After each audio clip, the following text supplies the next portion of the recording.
Hey there! Welcome to this Mometrix video on musicals. Before we discuss the technicalities of a musical, let's clear up some confusion. Oftentimes, people get confused about the difference between a musical and a play. Well, the answer is a musical is a play. The difference? A play is not a musical. Confused? Don't be. In a very general sense, a musical tells a story with song and even dancing, while a play typically sticks to spoken dialogue. However, because of the scripted dialogue, a musical has a play within it. Now, I know this can get a little confusing because some plays can get really crazy and venture out into musical territory, which isn't super helpful when you're trying to draw a clear fundamental line between the difference between a play and a musical. So, what I want to try and do is give you some helpful information that is unique to defining a musical. I'll talk about 3 things in this video. First, I'll give you a crash course in the history of a musical. Then I'll discuss theater musicals, book musicals, and lastly, I'll be discussing briefly how it compares with opera. First, the history. Music has actually been around since ancient times and has been used for the purpose of dramatic display. However, modern Western musical theater came about in the 19th century.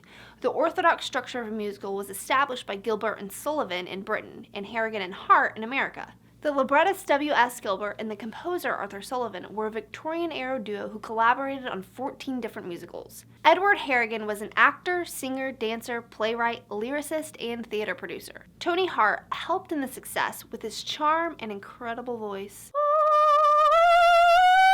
Together, they formed one of the most celebrated musicals in the 19th century. Now that you know a little bit about the history, let's talk about the 2 major types of musicals. First, you have musical theater. Musical theater is a showcase for talent, with a concentration on storytelling through music.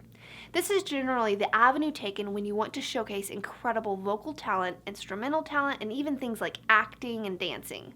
The plot and the emotion of the musical are all communicated through the words, music, movement, and the technical features of the performance.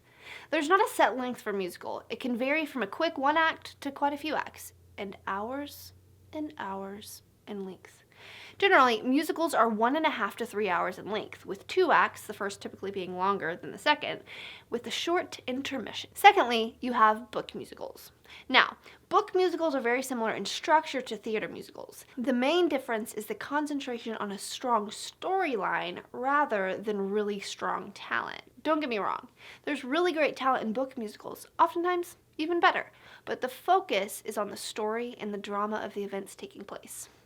Now, the last thing I want to talk about is how musicals compare to opera. The reason this is so important to distinguish is because they are so similar. However, there are a few differences. For instance, musicals most of the time have a greater focus on spoken dialogue, acting, and dancing. This can get tricky because there are actually a few musicals with no accompanied dialogue and some operas that do have spoken dialogue. But generally speaking, musical performers are first actors, then singers, and opera performers are first singers, then actors. I know it's difficult studying topics that you have to speak about in generalities because of the overlap, so I hope that this video was helpful. For more of our videos, be sure to subscribe to our channel by clicking below. See you guys next time.